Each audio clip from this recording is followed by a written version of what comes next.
Hi, I'm Nir&Far, and this is the Nir&Far podcast. This podcast is about business, behavior, and the brain.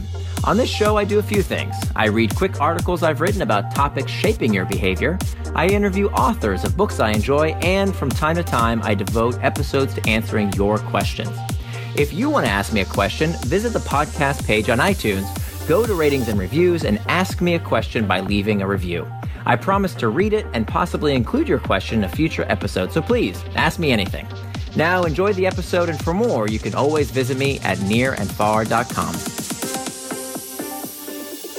Think different is bad advice. An excerpt from the book Invisible Influence, The Hidden Factors That Shape Behavior, written by Jonah Berger, read by Amy McNabb.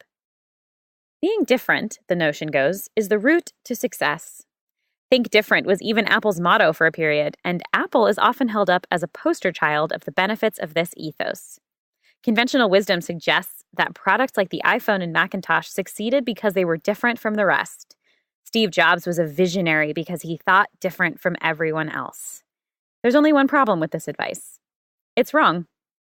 While the success of companies like Apple and Google is often attributed to them thinking differently, different ideas just as often fail miserably. Remember the Segway, the Newton, or Google Glass? Further, Apple and Google's biggest successes actually came in areas where they were followers rather than leaders. Apple didn't introduce the smartphone, IBM did. Yahoo and AltaVista were doing search way before Google was. Research finds that almost 50% of market pioneers fail, and later entrants or organizations that don't enter a market first often end up being more successful. So if being different doesn't explain success, what does? In the 1800s, a new innovation was introduced that had the potential to radically change transportation. At the time, most people traveled via horse and buggy. This was fine for shorter distances, but as cities grew, the method proved restrictive. It was slow, expensive, and even dangerous. The engine, horse, had a mind of its own, and fatality rates in large metropolises like Chicago were 7 times what they are for cars today. Gasoline-powered vehicles promised a solution. These early automobiles could go farther, faster, and even cut down on manure, which at the time was threatening to suffocate many major cities. But getting people to adopt what we now think of as cars required a huge mind shift. Horses and donkeys had been the primary transportation method for thousands of years. While there were many drawbacks to this method, people were comfortable with it. They knew what to expect. Automobiles were completely new. They required different fuel to run, different skills to drive, and different know-how to fix. These changes required some getting used to. The first time people saw a carriage roll down the street without a horse in front, they were shocked. Rural Americans viewed this devil's wagon as symbolizing the decadence of the city and introduced restrictive laws to block its intrusion. Horses, skittish to begin with, were spooked by these loud, rambling horseless carriages and prone to run away, taking their passengers careening with them. In 1899, Uriah Smith came up with a solution. The issue, he realized, was psychological more than functional. Even if automobiles performed better, a horseless carriage was still hard to conceptualize. So Smith proposed something to make horses and people more comfortable.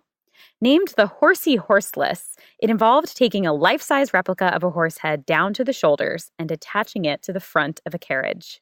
The buggy had the appearance of a horse-drawn vehicle, and thus horses, and their human riders, would be less likely to be scared when it passed by. The fake head also could be used as a gas tank. It's easy to laugh at a fake horse head glued to the front of a car. It seems silly, almost comical. But while it might seem ridiculous today, it's hard to imagine how daunting and unconventional cars were when they were first introduced. So rather than highlighting what made the automobile new and different, Smith did the opposite. He made the novel innovation seem more familiar, similar rather than different. Smith isn't alone.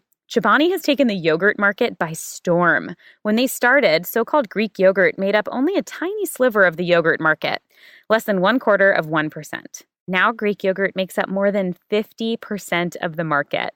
Chobani alone claims at least half that. It's tempting to attribute Chobani's success to them being different from everyone else, but that's just not the case.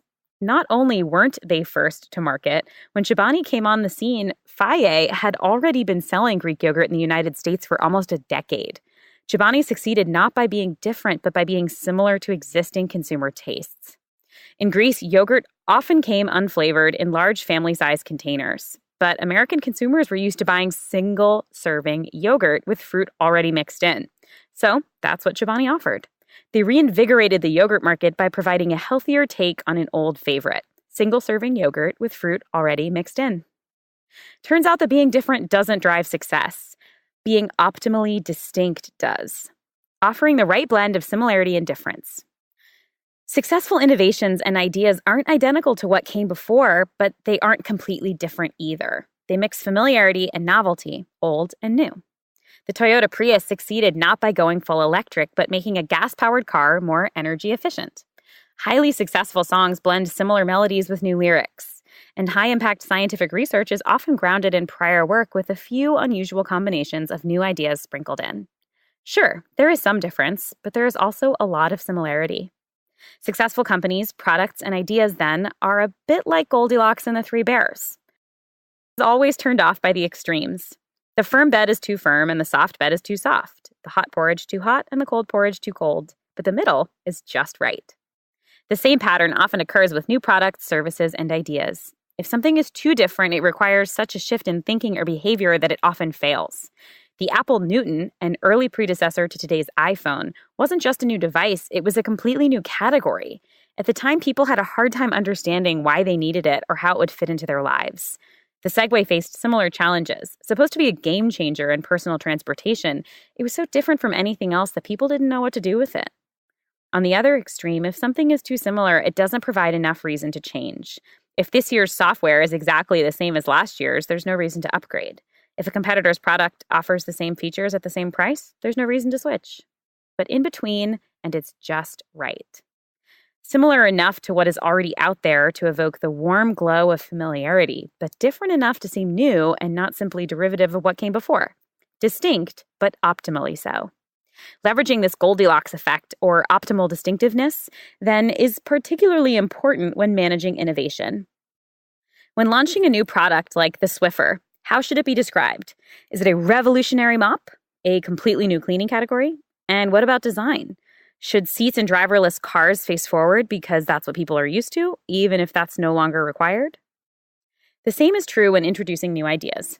Is it better to present a strategy as completely new, unlike anything the company has ever considered before? Or frame it as the logical progression from something being done already? Focus on difference, or highlight similarity and difference at the same time? Just like the Horsey Horseless, successfully introducing more radical innovations and ideas often involves making difference feel familiar.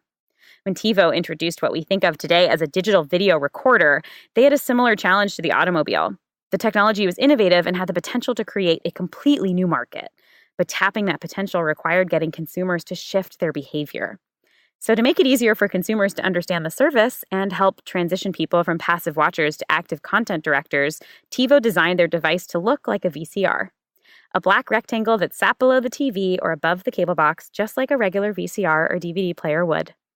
Pry open a DVR and a VCR, and the guts are completely different. Digital video recorders don't contain any film, so there was no need for the device to look anything like a VCR. It could have been shaped like a standard desktop computer, colored bright blue, or made into a pyramid.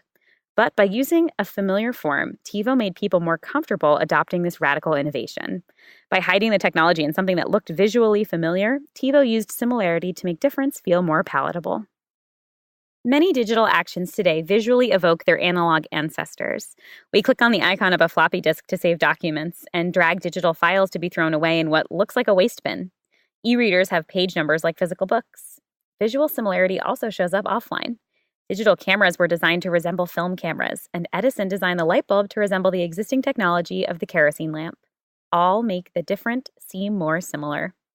That's not to say that difference is always bad. For incremental innovations or ideas that seem unoriginal, highlighting differentiation helps. When Apple introduced the iMac in 1998, it featured only minor technological improvements. But from a visual standpoint, it was radically different. Rather than the same old black or gray box, the iMac was shaped like a gumdrop and came in colors like tangerine and strawberry. The design helped make similar technology more optimally distinct and ultimately more successful. For things that provide only a modest enhancement over current practice, emphasizing difference creates the needed novelty to encourage behavior change. But for things that provide a more marked change, embedding them within rather than distinguishing them from existing practice speeds adoption. Too different and it's unfamiliar, risky and overly complex. Too similar and it's boring, played out, and yesterday's news. But in between, and it's just right. Optimally distinct. Maybe we could all learn a thing or two from Goldilocks. Thanks for listening to this episode of the Nir&Far podcast. You can always find more at my blog, nirandfar.com. And don't forget, if you have a question you'd like me to explore in a future episode, leave me your question in the form of a review for the podcast on iTunes.